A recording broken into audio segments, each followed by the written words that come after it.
নমস্কার বন্ধুরা, আজকে নিয়ে আসলাম তোমাদের জন্য ছোট্ট আরেকটা ভিডিও। তো চলো ভিডিওটা শুরু করি। তো আজকের রেসিপি হলো আমি কুমড়ো পাতা দিয়ে শুটকির বড়া বানাবো,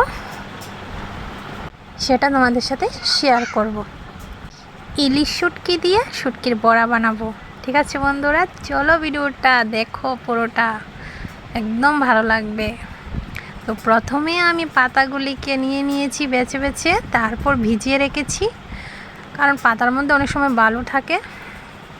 ভিজিয়ে নিয়েছি ভালো করে। আর এদিকে দেখো আমি পেঁয়াজগুলি কুচি করে নিয়েছি আর মরিচও নিয়েছি, কারণ এখানে আমি গুঁড়োমরিচটা বেশি অ্যাড করব, তাই কাঁচা লঙ্কাটা বেশি দিলাম না। এই দেখো এখন এই পেঁয়াজগুলিকে আমি পেস্ট করে নেব, আদা পেস্ট করে নেব। এই দেখো এটার মধ্যে ছেঁচে নিচ্ছি, ছেঁচে আবার বেটে নেব পাটার মধ্যে। এই দেখো এরকমভাবে হালকা একটু একটু ছেঁচে তারপর আমি পাটা পোতার মধ্যে আদা, বেশি না, বেশি পেস্ট করব না, অল্প একটু আমি আদা বাটা করে নেব। তারপর আমি মরিচগুলিকেও এভাবে পেস্ট করে নেব, বেটে নেব। এই দেখো শুটকিগুলিও আমি ছোট ছোট টুকরা করে তারপর ধুয়ে নিয়েছি ভালো করে। তারপর এই পাতাগুলিকে ধুয়ে উঠিয়ে নিলাম একটা বাটির মধ্যে। এই পাতাগুলি একটু নরম হওয়ার জন্য এর মধ্যে একটু নুন দিয়ে দেব, নুন দিয়ে ছিটিয়ে ভালো করে মিশিয়ে দেব, কিছুক্ষণের জন্য রেখে দেব, 5 মিনিটের মতো।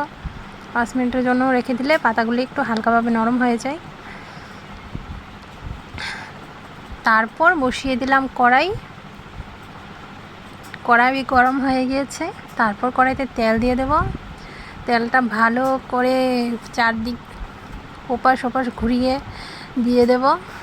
তেলটা গরম হয়ে গেলে এর মধ্যে শুটকিটা বানিয়ে নেব, মানে ভিতরে যে পাতার মধ্যে যে ঢুকাবো শুটকিটা, এটাই বানিয়ে নেব ভালো করে, এটা চাটনির মতন করে। এই দেখো পেঁয়াজটা দিয়ে দিলাম, তারপর মরিচটা দিয়ে দিলাম, হলুদ গুঁড়ো, নুন, তারপর গুঁড়োমরিচ, কাশ্মীরি গুঁড়ো লঙ্কা বলে, কাশ্মীরি গুঁড়ো লঙ্কাটাও দিয়ে দিলাম। শুটকিগুলি আমি লাস্টে দেব।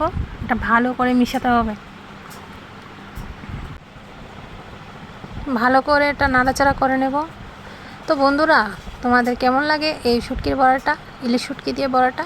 আমার কিন্তু খুবই ভালো লাগে, গরম ভাতের লগে খেতে দারুণ লাগে। আমার আর কিছুই লাগবে না, এই বড়াটা হলেই হবে।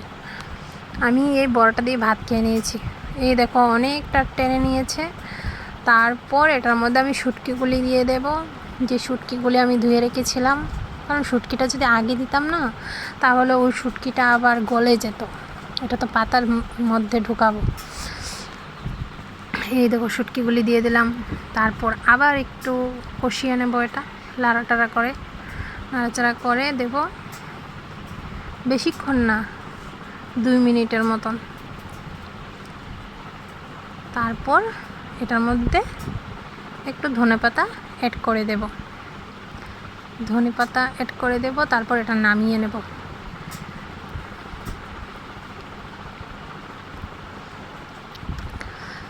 তোমরা কারা কারা খাও এই শুটকির বড়াটা, আর কারা কারা বানিয়েছো অবশ্যই কমেন্ট করে জানাবে।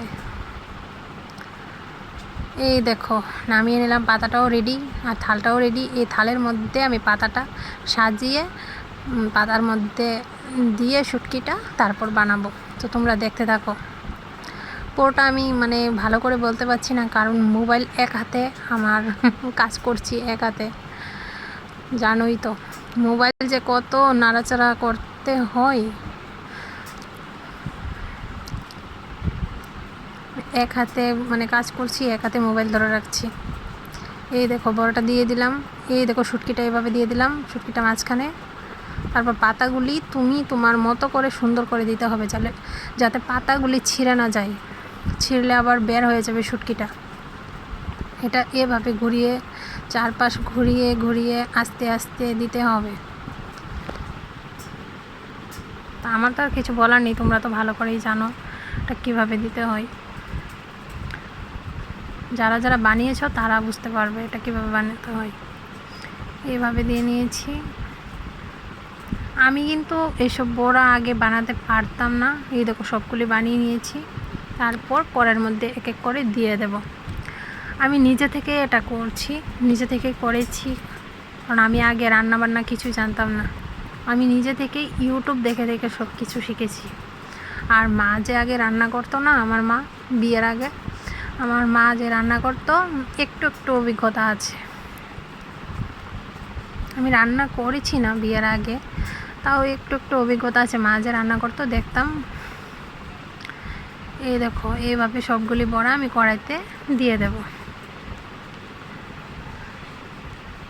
সবগুলি বড়া কড়াইতে দিয়ে দেব। আমার মোবাইলটা বারবার নাড়াচাড়া হচ্ছে, মানে অনেক অসুবিধা হচ্ছে।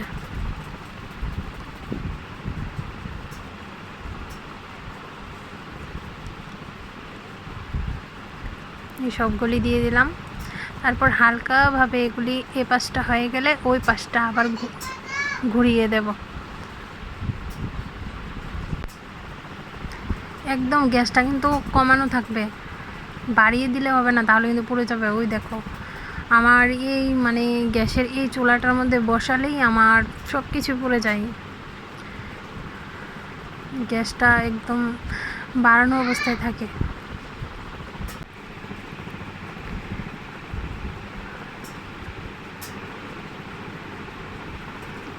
তেলের পরিমাণটা কম হয়ে গেছে, এই জন্য আমি তেলটা আর একটু দিয়ে দিলাম কড়াইতে। দেখো আমার বড়াটা একদম কমপ্লিট। তো তোমরা কারা কারা খাবে চলে আসো আমার বাড়িতে, গরম গরম ভাতের সাথে খুবই মজা হবে। দেখো এই প্লেটের মধ্যে নিয়ে নিলাম, প্লেটের মধ্যে নিয়ে নিলাম। চলে আসো বন্ধুরা। তো আমার পুরো ভিডিওটা দেখার জন্য অনেক অনেক ধন্যবাদ তোমাদেরকে, থ্যাংক ইউ।